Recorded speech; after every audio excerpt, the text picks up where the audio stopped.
Buenas tardes para todos.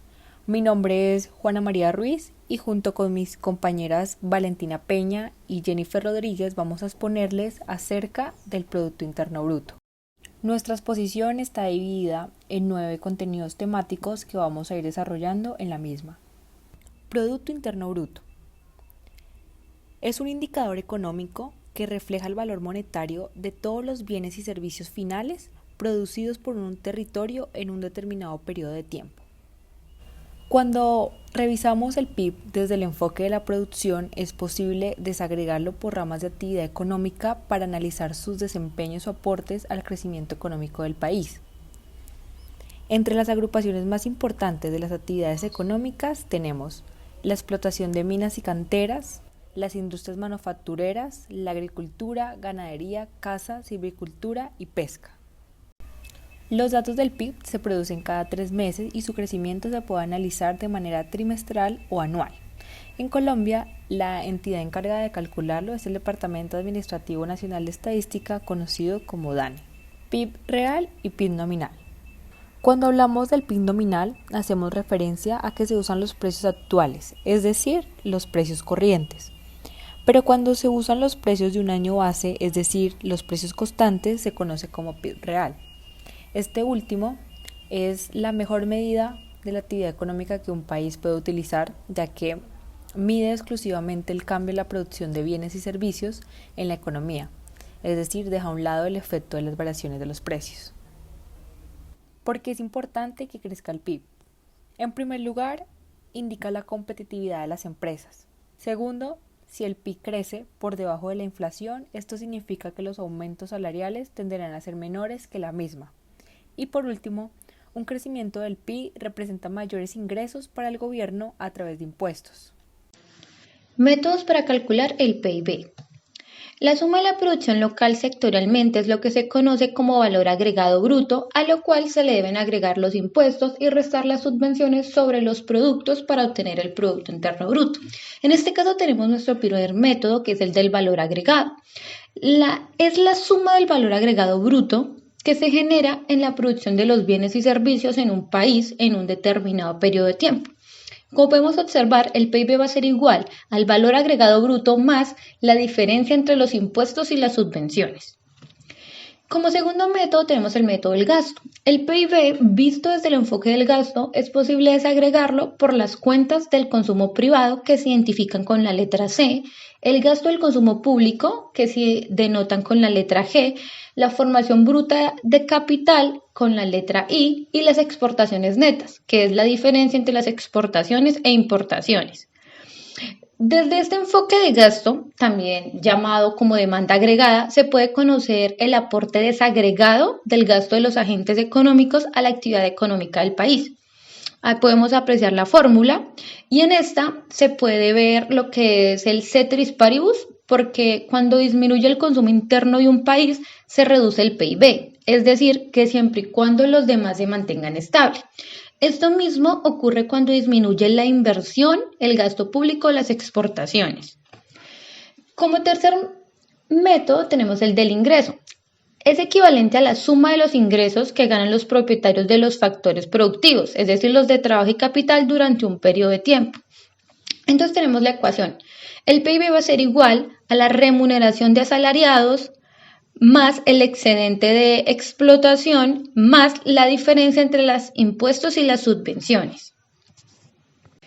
Ejemplo, el PIB real y el PIB nominal. En este ejercicio tenemos dos productos y sus respectivos precios, teniendo en cuenta el año 1 y el año 2.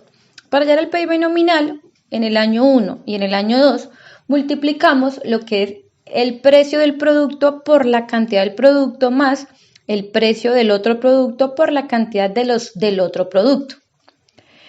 En el caso del PIB real, tomamos como base el año 1, pues solo nos interesa lo que es el cambio en la producción y dejamos los precios constantes.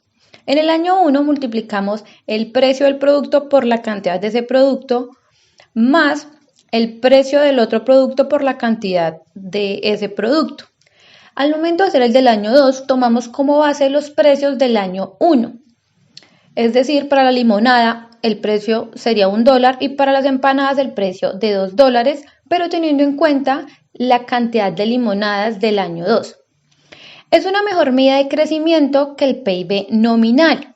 Por esta razón, los economistas suelen tomar el PIB real, pues ya que el PIB nominal utiliza los precios actuales, mientras que el PIB real usa el año base de precios para los años posteriores. ¿Qué actividades no están contempladas en la medición del PIB? Este no mide aquellos efectos acumulados medioambientales por la explotación intensiva de los recursos naturales, pues este solo mide aquellas actividades de mercado. Por lo tanto, no va a incluir aquellas actividades que no estén remuneradas, como lo es el trabajo doméstico de miembros de la familia, el autoconsumo, entre otros. Evolución del PIB real de Colombia en los últimos 10 años. Un análisis publicado por Robin Bruce, un economista jefe del Instituto de Finanzas Internacionales, dejó ver que el Producto Interno Bruto real en Colombia creció el 36% desde el 2012.